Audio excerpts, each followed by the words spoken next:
एक बार एक छोटी सी बच्ची हाथ में मिट्टी की गुल्लक लेकर के भागती हुई एक दवाइयों की दुकान पर गई। वो काफी देर तक वहां पर खड़ी रही, लेकिन दुकानदार का ध्यान उसकी तरफ नहीं गया क्योंकि और भी बहुत सारे लोग खड़े हुए थे।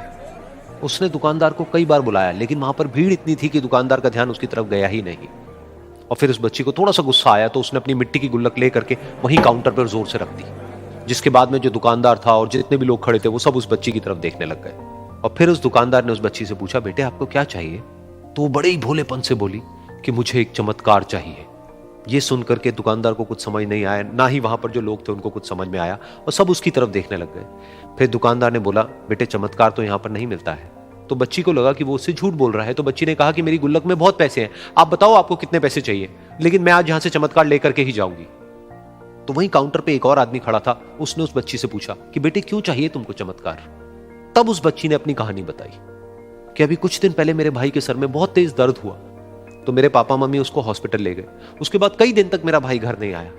तो मैंने कई बार अपने पापा से पूछा, लेकिन उन्होंने मुझे कुछ नहीं बताया। उन्होंने बार बार यही कहा कि वो आ जाएगा, वो कल आ जाएगा, वो कल आ जाएगा, लेकिन वो आ ही नहीं रहा था। तो मैंने देखा कि मम्मी रो रही है, और पापा मम्मी को कह रहे थे कि उसकी दवाइयों के लिए और उसके इलाज के लिए जितने पैसे चाहिए उतने मेरे पास में नहीं है, अब उसको कोई चमत्कार ही बचा सकता है। तब मुझे लगा कि अगर मेरे पापा के पास में इतने पैसे नहीं भी हैं तो क्या हुआ, मेरे पास में तो है। तो मैंने जितने भी पैसे जोड़ रखे हैं वो सारे लेकर के मैं इस दवाई की दुकान पर आई। फिर उस आदमी ने उस बच्ची से पूछा, कितने पैसे हैं तुम्हारे पास में? ये सुनते ही उस बच्ची ने अपनी गुल्लक उठाई, जमीन पर फेंकी और तोड़ दी, और पैसे गिनने लग गई। बाकी सब लोग खड़े होकर के उसको देख रहे थे। थोड़ी देर बाद उसने सारे पैसे अपने हाथ में इकट्ठे किए और बोली, मेरे पास में पूरे 19 रुपए हैं। वो जो आदमी वहां पर खड़ा था वो थोड़ा सा मुस्कुराया और बोला कि अरे तुम्हारे पास में तो पूरे पैसे हैं, इतने का ही तो आता है चमत्कार। ये सुनकर के वो बच्ची बहुत खुश हो गई और बोली कि चलो मैं आपको अपने पापा से मिलवाती हूं।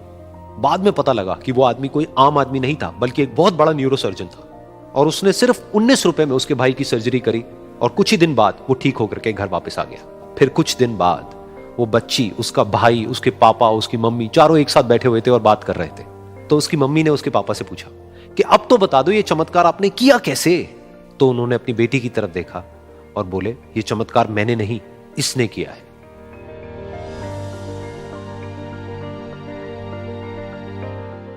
तो यहां पर एक बहुत बड़ी बात है जो हम उस छोटी सी बच्ची से सीख सकते हैं कि जिंदगी में कभी कभी ऐसा होता है कि हमको कोई रास्ता नजर नहीं आ रहा होता है और हम लोग हिम्मत हार जाते हैं। तब हमारे अंदर एक बच्चा होता है जो कोशिश करने से कभी भी पीछे नहीं हटता है। वो हार मानने को तैयार नहीं होता है क्योंकि उसको ना शब्द समझ नहीं आता है।